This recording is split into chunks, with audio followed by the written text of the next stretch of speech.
Why are we doing this?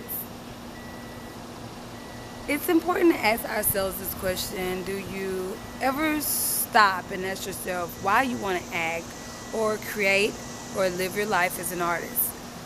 Sometimes we lose connection to or allow the business to contaminate us the original reasons why we wanted to create. And for that reason alone, it's important to revisit the deeper reasons we call ourselves artists and actors.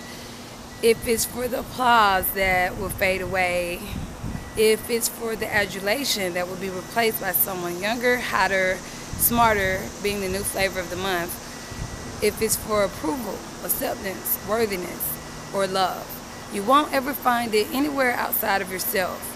You can't get it from a teacher, a lover, or friend, or a parent, or casting director, or agent.